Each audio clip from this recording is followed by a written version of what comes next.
வணக்கம். திசைகளின் 10 மணி செய்திகள்.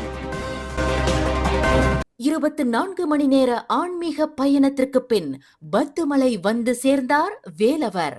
இது தாமதமல்ல, பக்தியின் விஸ்வரூபம்.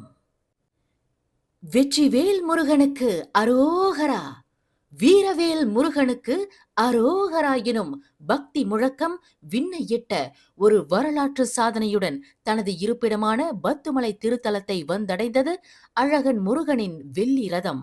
24 மணி நேர நெடிய பயணத்திற்கு பிறகு பத்துமலை திருத்தலம் தற்போது ஒரு பக்தி பெருங்கடலாக காட்சியளிக்கிறது. நேற்று இரவு 9 மணிக்கு கொலலும்பூர் ஸ்ரீ மகாமாரியம்மன் ஆலயத்தில் இருந்து புறப்பட்ட முருகப்பெருமானின் திருவுருவம் தாங்கிய வெள்ளி ரதம் சரியாக இன்றிரவு 9:20 மணியளவில் பத்துமலை திருத்தலத்தை சென்றடைந்தது. வெறும் 16 கிலோமீட்டர் தூரத்தை கடக்க இவ்வாண்டு முழுவதுமாக 24 மணி நேரம் ஆகியுள்ளது. பத்துமலை தைப்பூச வரலாற்றிலேயே வெள்ளி ரதம் தனது இலக்கை அடைய இவ்வளவு நீண்ட நேரத்தை எடுத்துக்கொண்டது இதுவே முதல் முறையாகும்.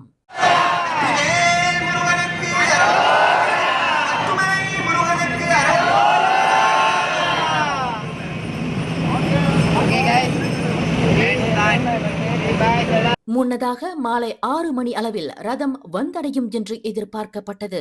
இருப்பினும் வழி நெடுகிலும் திரண்ட வரலாறு காணாத பக்தர்கள் கூட்டம் மற்றும் முருகனுக்கு அர்ச்சனை செய்து நேர்த்திக்கடன் செலுத்த காத்திருந்த ஆயிரக்கணக்கான மக்களின் அன்பினால் ரதத்தின் வேகம் குறைந்து இந்த தாமதம் ஏற்பட்டது.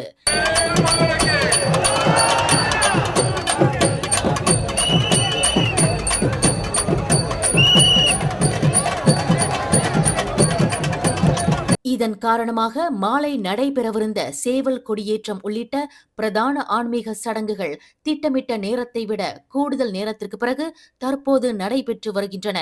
தவில் மற்றும் நாதஸ்வரத்தின் மங்கள இசை முழங்க, மேளதாளங்கள் அதிர, பல்லாயிரக்கணக்கான பக்தர்களின் கரகோஷங்களுக்கு இடையே வேலவன் தனது உற்சவ விழாவை கொண்டாட பாதுகாப்பாக பத்துமலையை வந்தடைந்தார்.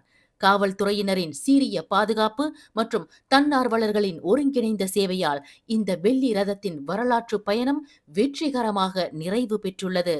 வேலவன் தனது இருப்பிடத்தை சென்றடைந்ததை தொடர்ந்து பத்துமலை திருத்தலத்தில் ஆன்மீக அதிர்வுகள் தற்போது அதன் உச்சத்தை தொட்டுள்ளன. இன்றிரவு முதலே பல்லாயிரக்கணக்கான பக்தர்கள் தங்களின் வேண்டுதல்களை நிறைவேற்ற பால்குடங்கள் ஏந்தியும் காவடிகள் சுமந்தும் மெய்சிலிர்க்க வைக்கும் வகையில் தொடர்ந்து நேர்த்திக்கடனை செலுத்த தொடங்கியுள்ளனர். தைப்பூச திருநாளை கொண்டாடும் அனைத்து இந்து பெருமக்களுக்கும் பிரதமர் டத்தோஸ்ரீ அன்வர் இப்ராஹிம் தனது மனமார்ந்த வாழ்த்துக்களை தெரிவித்துக் கொண்டுள்ளார்.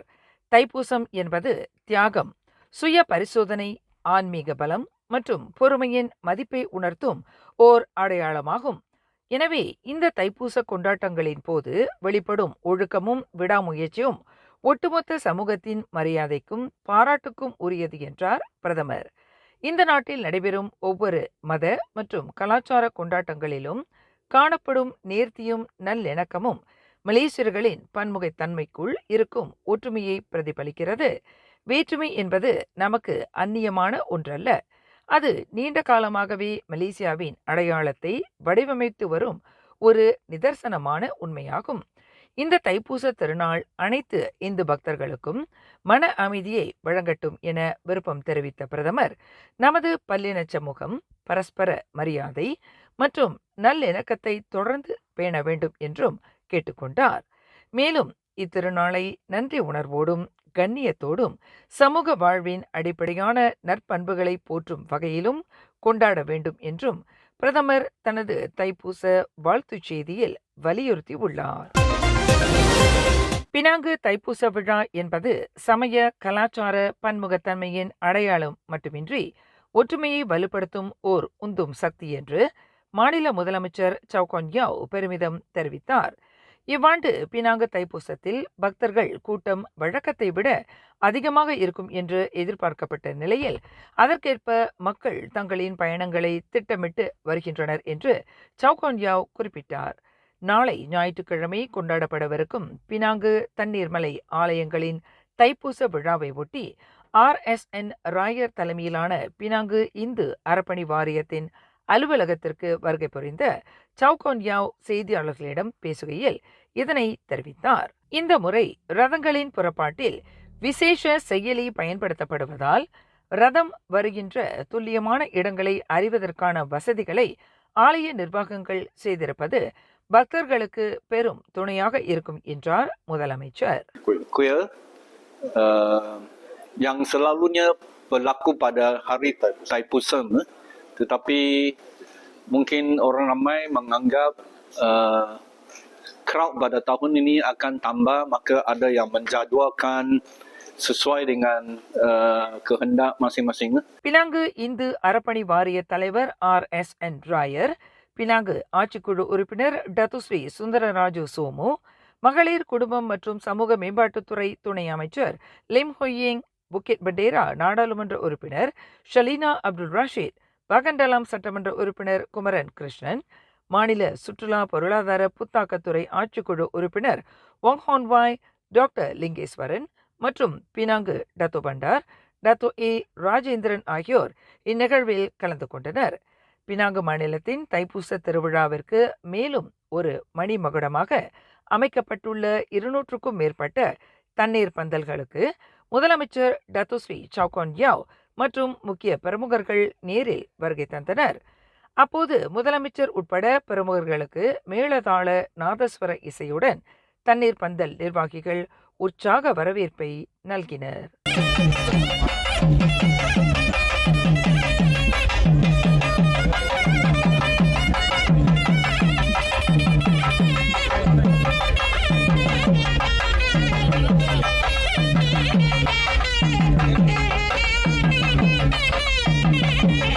நூற்றுக்கும் மேற்பட்ட பக்தர்கள் திரண்டிருந்த வேளையில் ஒவ்வொரு பந்தலையும் ஆர்வத்துடன் பார்வையிட்ட முதலமைச்சர் அங்கு வழங்கப்பட்ட சேவைகளையும் அன்னதான பணிகளையும் வெகுவாக பாராட்டினார். முதலமைச்சரின் இந்த அன்பான வருகையினால் நெகிழ்ந்த பந்தல் நிர்வாகிகள் அவருக்கும் பிரமுகர்களுக்கும் மாலை அணிவித்தும் பொன்னாடை போர்த்தியும் தங்களின் மிகுந்த மரியாதையையும் நன்றியையும் வெளிப்படுத்தினர்.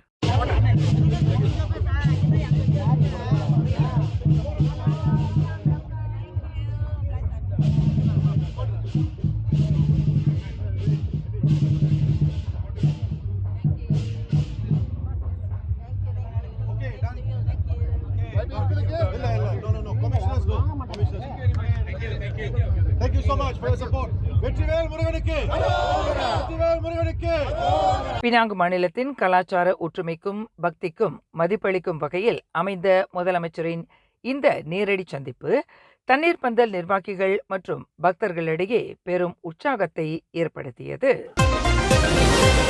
கட்டணமில்லா பயணம், கவலையில்லா தரிசனம், பத்துமலையில் போக்குவரத்து அமைச்சின் அதிரடி சேவை, பக்தர்கள் நெகிழ்ச்சி. தைப்பூசத்தை ஒட்டி பத்துமலை திருத்தலத்திற்கு பயணிக்கும் பக்தர்களுக்கு இவ்வாண்டும் ஒரு மிகப்பெரிய இன்ப அதிர்ச்சி தரப்பட்டுள்ளது. போக்குவரத்து அமைச்சு மற்றும் மலேசியன் ரயில்வே பெர்ஹாட்டும் இணைந்து இன்று ஜனவரி 31ஆம் தேதியும் நாளை பிப்ரவரி 1 தேதியும் இலவச ரயில் சேவை வழங்கியுள்ளது. பத்துமலைக்கு செல்லும் பக்தர்களின் சுமையை குறைக்கும் வகையில் போக்குவரத்து அமைச்சர் ஆந்தனி லாக்கினால் அறிவிக்கப்பட்ட 2 நாட்களுக்கு கட்டணமில்லா ரயில் சேவையில் இந்த சலுகையை பயன்படுத்தி போக்குவரத்து நெரிசலின்றி பத்துமலை திருத்தலத்தை வந்தடைந்த பக்தர்கள் மகிழ்ச்சி வெள்ளத்தில் திளைக்கின்றனர். தங்களின் பயண அனுபவம் குறித்து அவர்கள் திசைகள் செய்திகளுக்காக பகிர்ந்து கொண்ட கருத்துக்களை இப்போது காண்போம். என் பேர் கண்ணன். நான் மலாக்கா மாநிலத்திலேருந்து வரேன். இது என்னுடைய முதல் அனுபவம். இந்த மாதிரி ட்ரெயினில் வந்திருக்கிறது.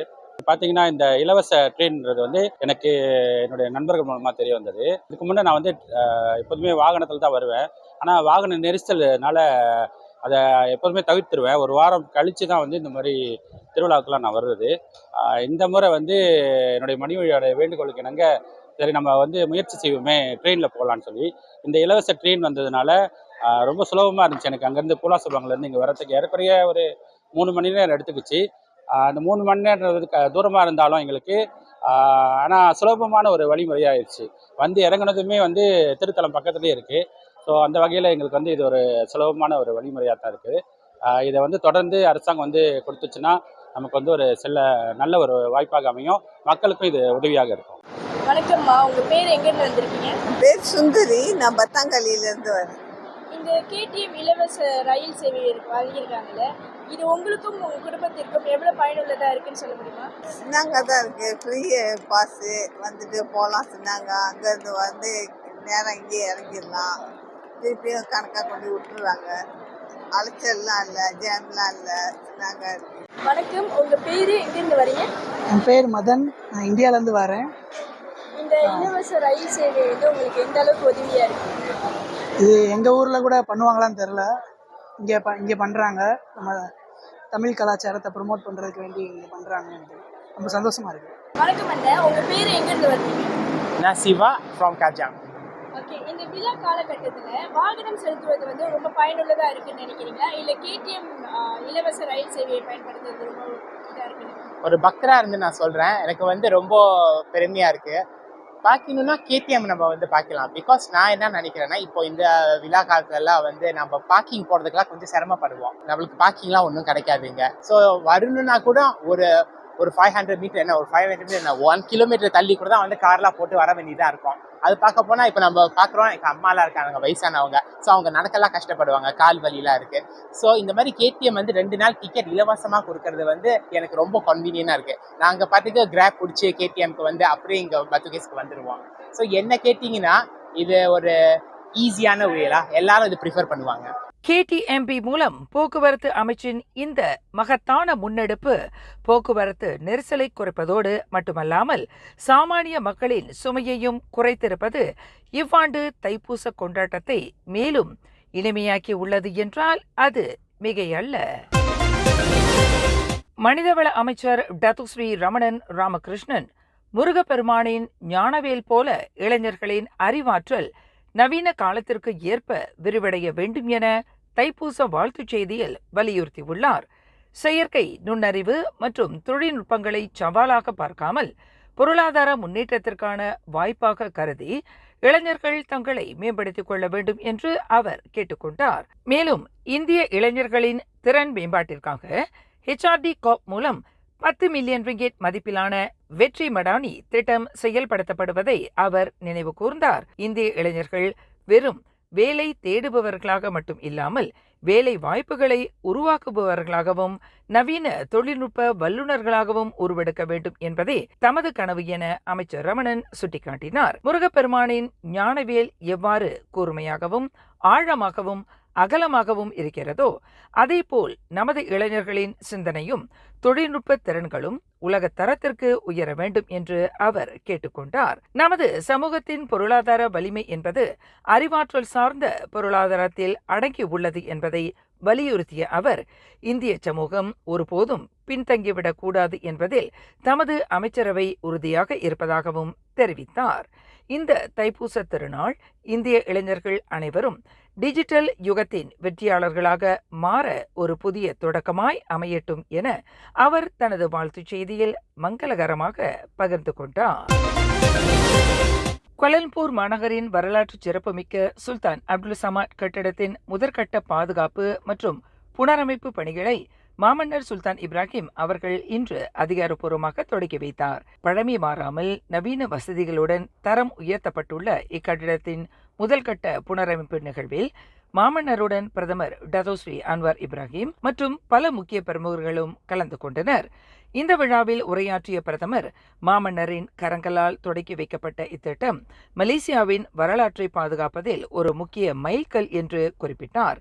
பாரம்பரிய கட்டிடங்கள் வெறும் சுவர்களாக முடங்கி கிடக்காமல் அவை நாட்டின் பொருளாதார வளர்ச்சிக்கும் சுற்றுலாத்துறைக்கும் உயிர் கொடுக்கும் மையங்களாக மாற வேண்டும் என்ற அரசாங்கத்தின் உறுதிப்பாட்டை மாமன்னரின் இந்த வருகை மேலும் வலுப்படுத்துவதாக பிரதமர் பெருமிதத்துடன் தெரிவித்தார்.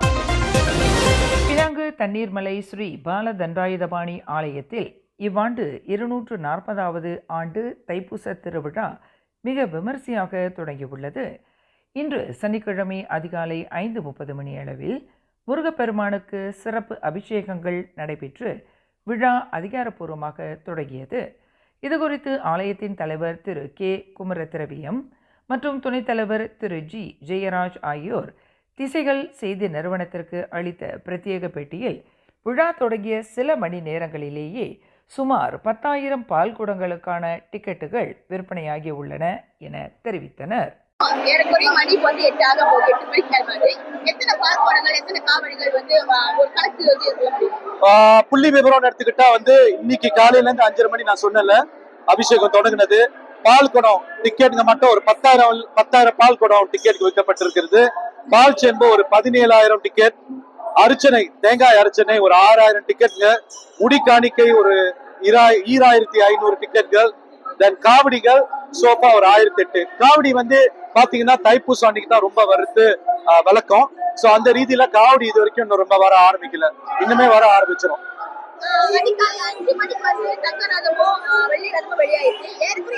வந்த தகவல் என்னன்னா வந்து இரு ரதங்களும் வந்து எவ்வளவு சீக்கிரமா தத்தம் கோயில்களை வந்து சேரணும்னு விருப்பம் இருந்தாலும் எங்களுக்கு வந்த தகவல் வந்து போன வருஷத்துக்கோட இந்த வருஷம் கொஞ்சம் பொதுவா தான் வருதுன்ட்டுன்னு. இருந்தாலும் எங்களோட கணிப்பு என்னன்னா தங்கரதம் வந்து சேரத்துக்கு ஒரு 3 நாள் ஆகும். வெள்ளி தேரம் அப்படிதான் ஆகும்னு நினைக்கிறேன். என்ன முக்கியம்னா 2 தேரம் வந்து பூச நட்சத்திரம் 4/28 பிறக்கத்துக்குள்ளார வந்து கோயில்ல சேர்ந்தா அது எங்களுக்கு ஒரு பெரிய அச்சீவ்மெண்ட். பத்துமலையை போலவே பினாங்கிலும் பக்தர்கள் கூட்டம் கட்டுக்கடங்காமல் அதிகரித்து காணப்படுகிறது. 200க்கும் மேற்பட்ட தண்ணீர் பந்தல்கள் மற்றும் நேர்த்திக்கடன் செலுத்தும் ஆயிரக்கணக்கான பக்தர்கள் என தண்ணீர் மலையே தற்போது பக்தி கடலில் மிதக்கிறது. நாளை தைப்பூச உற்சவத்தன்று பக்தர்களின் வருகை இன்னும் பன்மடங்கு அதிகரிக்கும் என ஆலய நிர்வாகம் எதிர்பார்ப்பதாக ஆலய தலைவர் குமர திரவியம் மேலும் கூறினார்.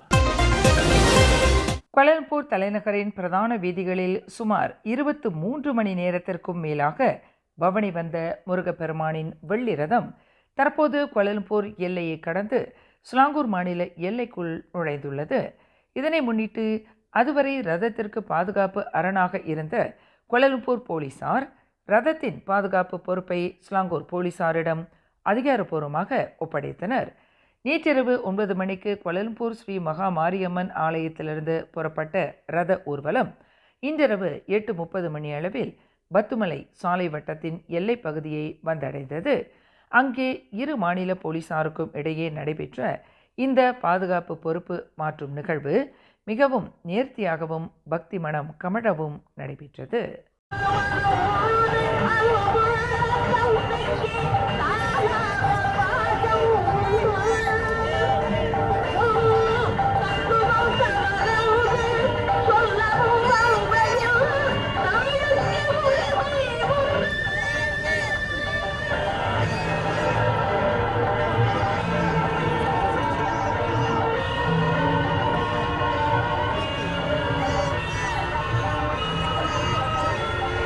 இதனைத் தொடர்ந்து இனி ரதம் பத்துமலை திருத்தலத்தை அடையும் வரை ஸ்லாங்கூர் மாநில போலீசார் தங்களின் பாதுகாப்பு பணியை தொடர உள்ளனர். வெள்ளி ரதத்தின் இந்த நெடிய பயணத்தில் எவ்வித அசம்பாவிதமும் இன்றி அர்ப்பணிப்புடன் பணியாற்றிய கோலாலம்பூர் போலீசாருக்கு பக்தர்கள் தங்களின் நன்றிகளை தெரிவித்து வருகின்றனர். சுமார் 24 மணி நேரத்தை நெருங்கும் இந்த நெடிய பயணத்தில் கொட்டும் மழையிலும் சுட்டெரிக்கும் வெயிலிலும் சற்றும் அயராது பக்தர்களின் பாதுகாப்பையே பிரதானமாக கொண்டு பணியாற்றிய காவல்துறையினரின் கடமை உணர்வு மெச்சத்தக்கது. பினாங்கு மாநிலத்தில் ஜாக்கட் நிதி மூலம் நிலம் வாங்கிய விவகாரத்தில் அதிகார துஷ்பிரயோகம் செய்ததாக கூறப்படும் ஒரு மூத்த அரசு அதிகாரி மீதான விசாரணையை ஊழல் தடுப்பு ஆணையமான SPRM உறுதிப்படுத்தியுள்ளது.